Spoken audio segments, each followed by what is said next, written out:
Thank you. My name's Helena Matza. I work with the Greening Diplomacy Initiative and MPRI. We're so happy you're able to join us here on Earth Day. It's my pleasure to introduce both our Undersecretary for Management and our Chief Sustainability Officer, Patrick Kennedy. Thank you. Thank you very much. Good afternoon.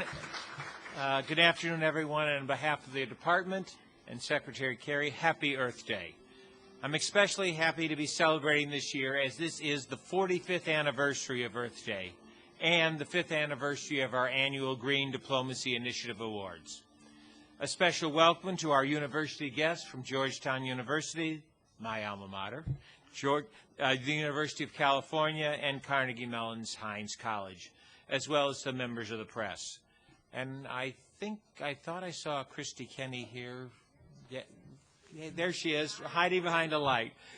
Christy, our former ambassador in Thailand, now serving as Deputy Assistant Secretary for the Bureau of East Asian and Pacific Affairs, is someone who led her mission to double GDI Awards last year. So we're thrilled to welcome you, Christy. I'm going to be presenting two of the three GDI Awards today, the People's Choice Award and the Overall Greening Council GDI Award. The third will be presented in a few minutes by my colleague, Special Envoy Avis Hochstein, on behalf of the Bureau of Energy Resources. Overall, the GDI Awards recognize posts and bureaus that showcase the United States' commitment to the environment through their actions, and there is a lot to recognize. I am proud to say that our embassy and consulates around the world are becoming beacons of sustainability in their host cities. In fact, 30 of our diplomatic facilities overseas are now LEED certified, and 17 of these were the first LEED certified building in that country. We require all new construction and extensive renovations to be at least LEED Silver, and of course we aim higher when possible. In fact, the United States is honored to have the first LEED Platinum embassy in the world, which is our embassy in Helsinki. But it's not just overseas. Through innovative tools that help increase renewable energy on the grid, we avoid utility costs and lower our greenhouse gas emissions.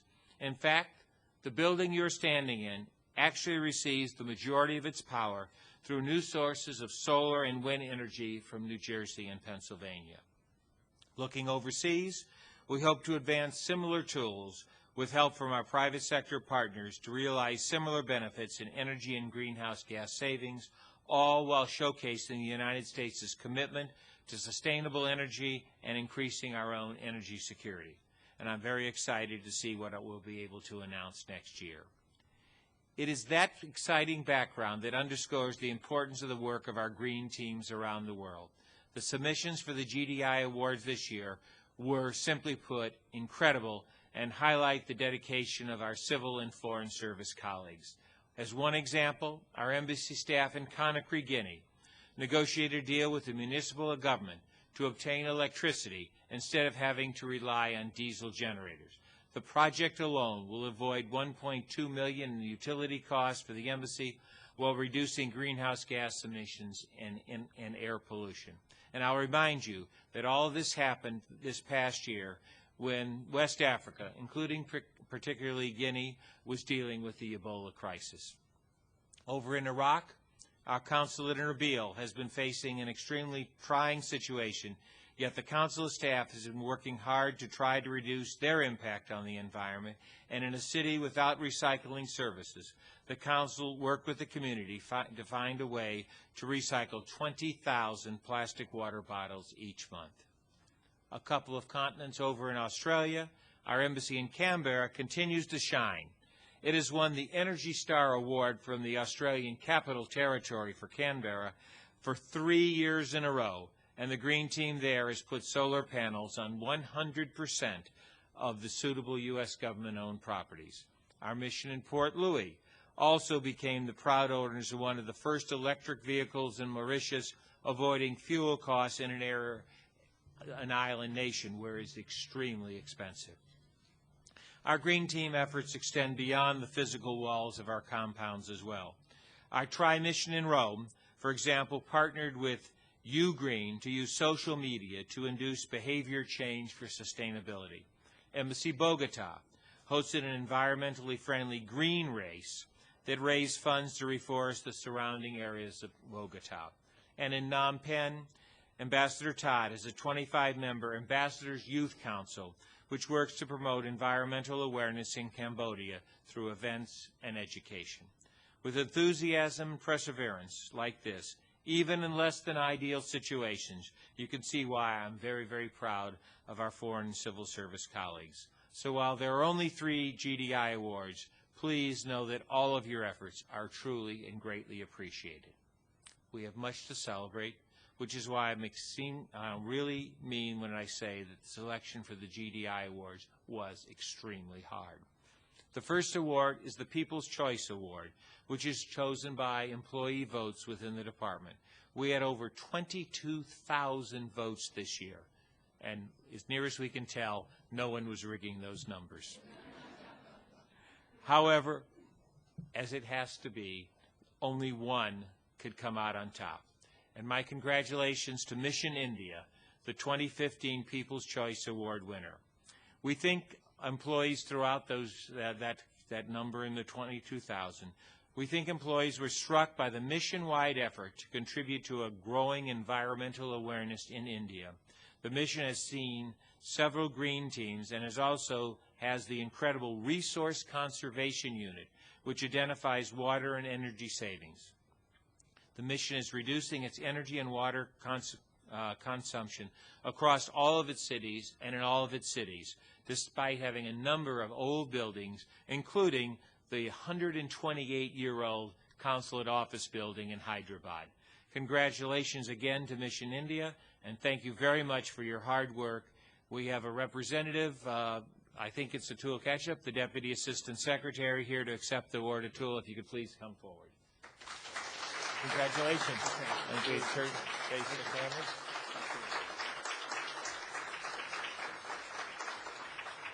Thank you, sir. Thank you.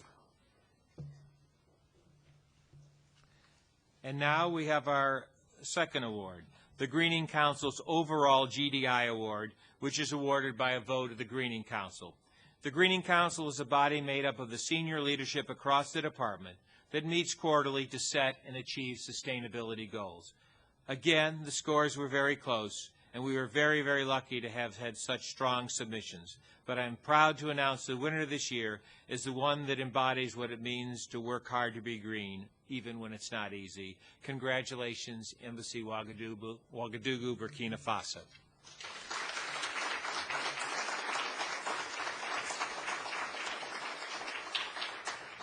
Having served in Ouaga, I know that it is a place which does have frequent water and energy source shortages. So the embassy worked hard to conserve. In 2014, Embassy Ouagadougou reduced its energy use by 10% through replacing water filters with ones that require no energy, installing motion sensor lights, and tweaking maintenance and IT schedules. On top of reducing its energy demand, the embassy installed solar panels to help avoid $240,000 in electricity costs alone last year. And because recycling infrastructure also doesn't exist in Burkina Faso, the embassy created its own through a newspaper reuse project with local prisons and a glass bottle recycling program. The embassy has a community garden and a loaner bike program and uses these initiatives to help spread the word about individual actions, each of which can reduce our environmental footprint. So on behalf of Embassy Ouagadougou, on behalf of the Greening Council, congratulations to Embassy Ouagadougou. And I'm now pleased to welcome Eric Strohmeyer, Executive Director of the Bureau of African Affairs, to receive the award on behalf of Embassy Ouagadougou. Thank you very much. That's right. Thank you very much. And last, we do have an honorable mention award this year, and that is, surprise, no, Mission Thailand, for once again showing its incredible performance and its incredible commitment. And I think it's very appropriate if I could ask Deputy Assistant Secretary and former Ambassador to Thailand, Christy Kenny, to come up to accept. And notice she's truly green today, and it's not March 17th. Thank you, Christy. Thank you all very much. Happy Earth Day, and may I invite my good friend Landon Van Dyke? No. All right. Sorry, I'm just reading my script. Yeah, thank you. Thank you very much, Mr. Undersecretary. Now we're delighted to have another member of the Greening Council come up and address. I'd like to bring up Amos Hochstein, who's currently serves as the Special Envoy and Coordinator for International Energy Affairs, and he leads the Bureau of Energy Resources for the department. So, Amos.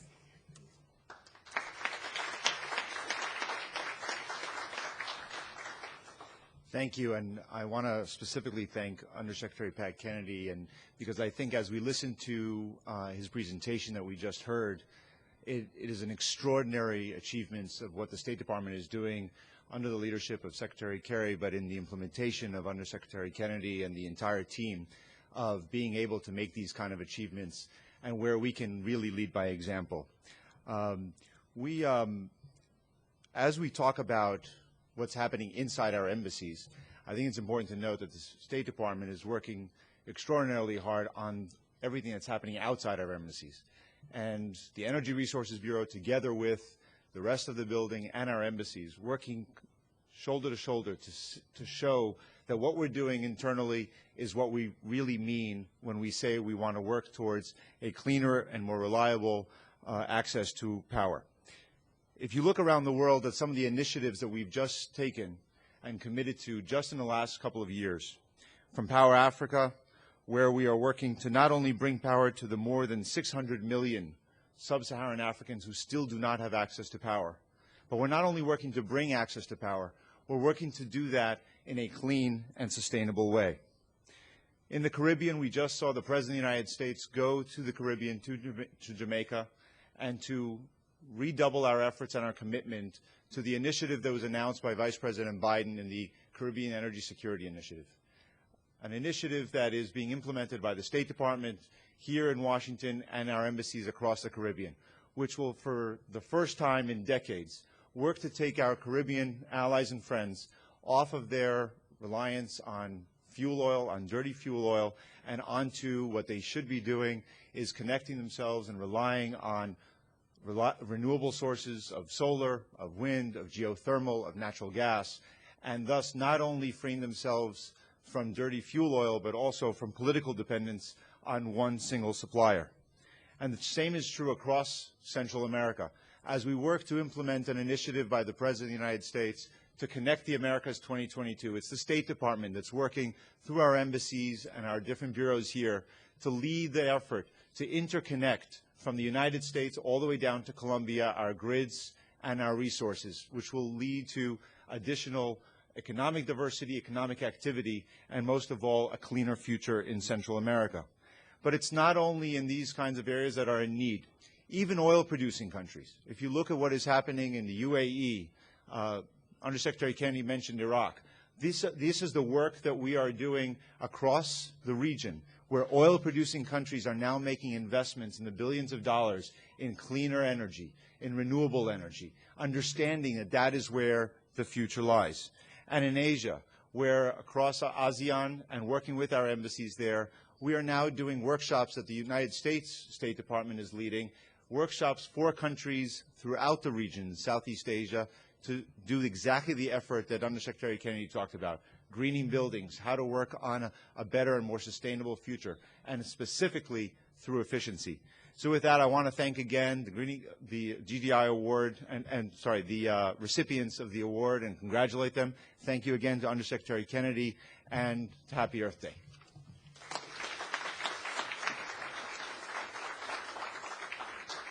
This concludes the 2015 GDI Award. Thank you so much for coming, and I hope you enjoy the exhibits around and also take a chance to get a selfie with Ovi Mugeli, who is our NFL sports and sustainability star over there. And I might get a selfie with Undersecretary Kennedy, too, so you never know. Thank you again.